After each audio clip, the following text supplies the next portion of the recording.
and welcome. Good evening, everyone. My name is Gopal Krishna Anand, Associate Editor of OEM Update Magazine, and I welcome you all to the OEM Update Magazine's interactive session on energy efficient industries for manufacturing.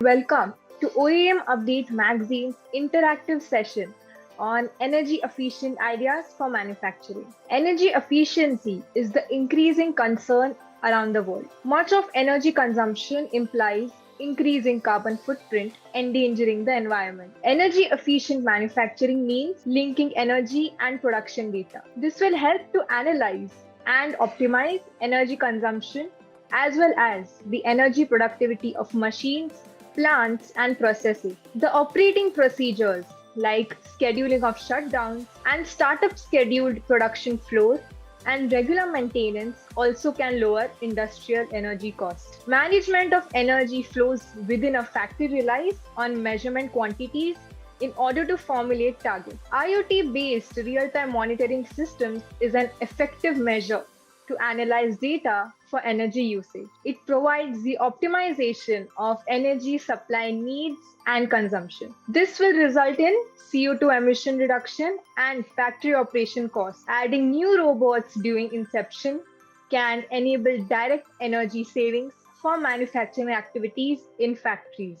Being energy efficient is the key to helping companies achieve sustainability goals, reducing costs, and ultimately making them more competitive and resilient. On this note, today we have come together to witness an engaging interactive session on energy efficient ideas for manufacturing. Ladies and gentlemen, it's an honor and a privilege for me to introduce you to today's distinguished speakers, Mr. Anil Sagar, the Director, Renata Envirocom Private Limited, Mr. Karthikeya N.A., Assistant Manager of Festo India Private Limited, and Mr. Chaitanya Patel, Head of Information Solutions at Surveilling Systems Limited. My first question to Mr. Chaitanya is, India is becoming a rapidly growing hub for IoT solutions. What new solutions may impact manufacturing and production to increase with AI and IIoT? So basically, major technology advancement which we have seen in the particular presentation, where we can optimize or we can identify that the robotics is the major key performance area where the production capacity of any industry will be increased by multiple times. So robotics have a good exposure in the field of digitalization and implementation. So this will give boost to the manufacturing industry. Apart from that, analytics on the big data and the artificial intelligence will allow by implementation of the machine learning solutions to optimize the performance of the plant assets as well as the human performance. So this will give more insight to the industry how their plant performance is going on. The corrective actions will be taken care by management and they will do the corrective action to improve the productivity. This question is from Mr. Chaitanya. What is the working voltage of surveilling system? How many signal of heavy voltage equipment are coordinated with your system? Will BAAN or SAP alone could be replaced with your system? Heavy voltage in terms of if we are discussing with the system, so we have to evaluate or we have to design the system architecture in terms of client's requirement. Thank you, Mr. Chaitanya, for that. My next question is to Mr. Karthikeya. You are talking about decarbonization and USP, etc. We are in digital era. How do you see manufacturing with Industry 4.0 to optimize production? The present trend is towards the digitization of the data. Previously in the past, if you see, we are not having any data of the machine. Now, when we put such systems into the process and we are taking the data and we can analyze machine wise, I'm saying, so that you know when to do the preventive maintenance, and also by using analytics and also on the top if you have analytics and also IoTs which will help you and also to prevent to reduce the machine downtime and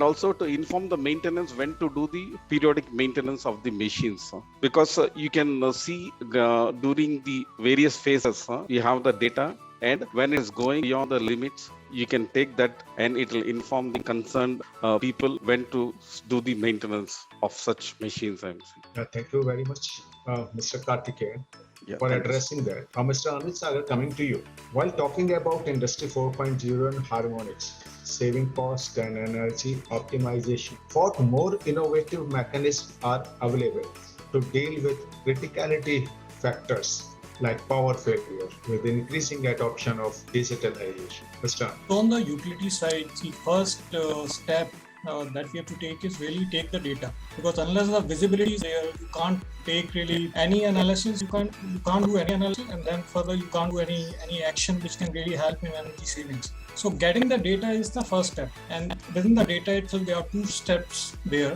One is the connectivity.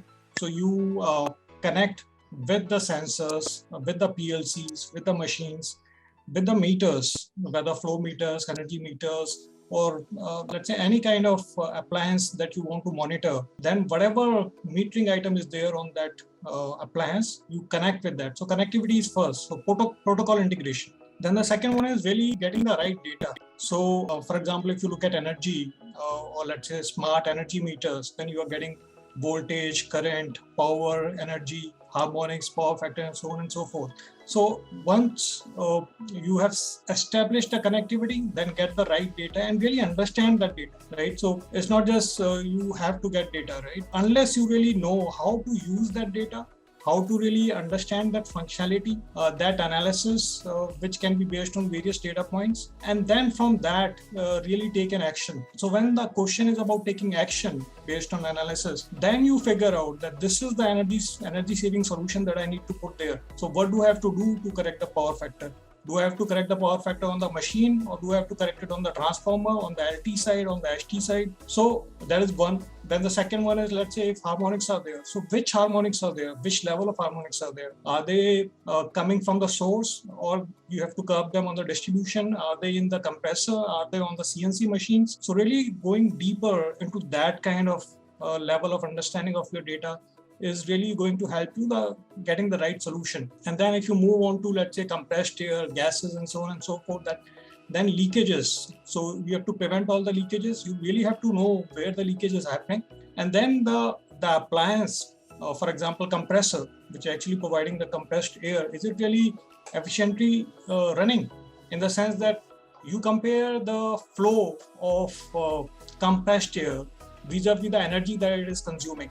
If let's say flow is same, but the energy is increasing, energy consumption is increasing on the compressor, then you know that you need to do servicing of your compressor. So that's how you need to have a very good understanding of various aspects on the utility side and also on the production side. So I just talked about energy monitoring and basically industrial IoT use cases on the utility side. But if you go on to Industry 4.0 on the production side, for that matter, then you really have to understand a number of things. For example, on the machine itself, prevention of downtime is a critical piece. When the machine is available or not available, right? That's how you're going to increase your productivity. Then the cycle time. So how fast you are making the product, right? Are you making too fast? Are you compromising on the quality? If you're making slow, then you're losing out on the revenue. Then on the quality, what are the defects? How many defects you are producing per, let's say, 100 units? So you have to minimize all that. So that is where the whole OE picture comes into play. Then you get various data points on the machine parameters itself. So on the machine parameters, for example, spindle speed, spindle angle on the CNC side, it could be various parameters on different kind of machines. So using those, really look into preventive maintenance and prevent downtime of the machine. And really, if you prevent downtime on the machine, you can actually prevent failures as well of the machine, which is even bigger cost to you, right? Then there is manpower productivity there is raw material usage tracking, which is there. End-on system is there, getting the right message to the right department. So many aspects are there. So once you have the data, you analyze the data, then you get into the solutioning bit, and then you know what kind of solution you need to deploy. So that's where our consulting comes into play. And we, after looking at the data, we propose the solution.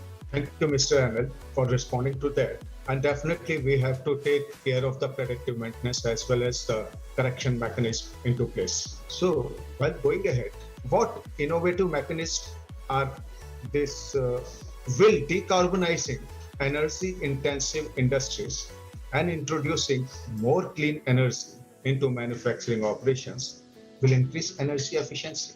Absolutely, absolutely. There is no doubt about it. And I see in the industry that many industries are moving in that direction. I mean, having solar in your factory is one key step that everybody is moving towards. As much solar that they can use, whatever space they have in their factory, which is not getting utilized on the rooftops and so on and so forth.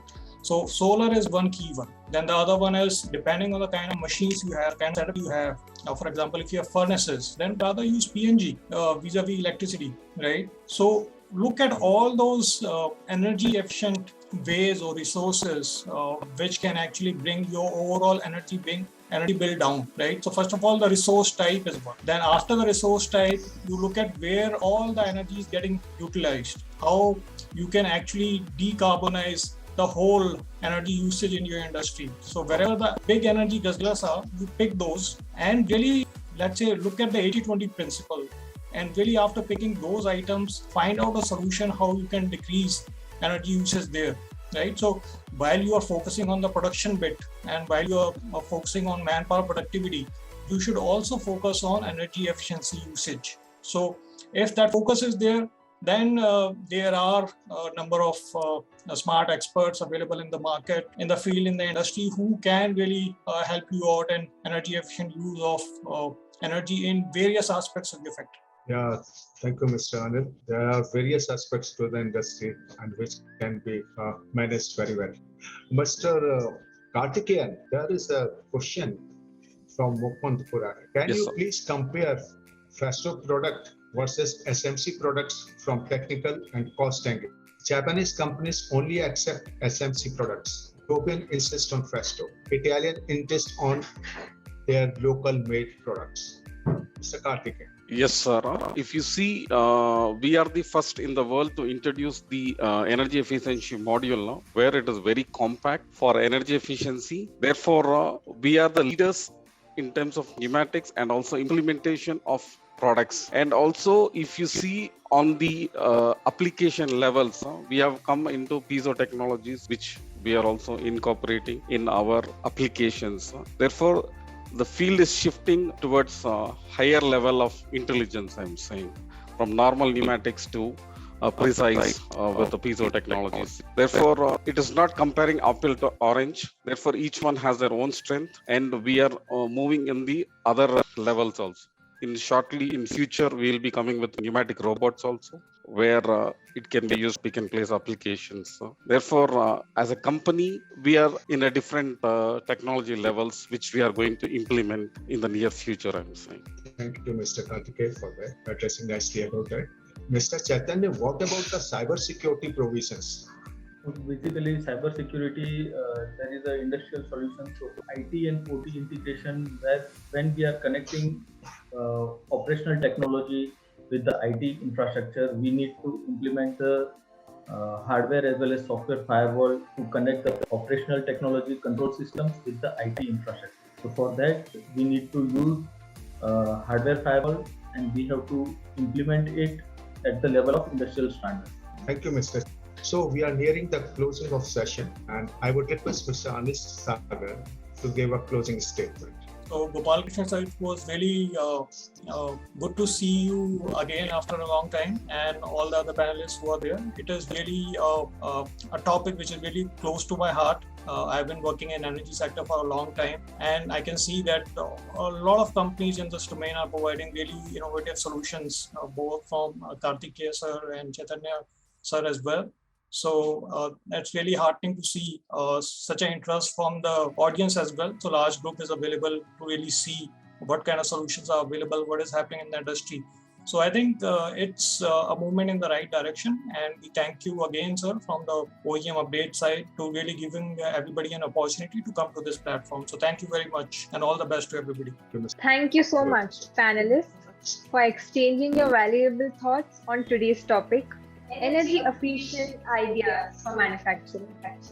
We hope you enjoyed the session thoroughly. Before wrapping up today's session, we would like to thank our distinguished panelists, Mr. Anil Sagar, Mr. Kartikeya N.A. and Mr. Chaitanya Patel. I would also like to thank Mr. Gopal Anand and Mr. Prasad Nair for taking up this initiative. Last but not the least, we would like our delegates and viewers to stay connected with us on our social media handles. OEM Update Magazine is available on Facebook, Twitter, and Instagram. Additionally, you can also download our app from Google Play and App Store. So with this, we would like to announce the closing of today's session. Request you to stay tuned for much more such sessions. Thank you and goodbye.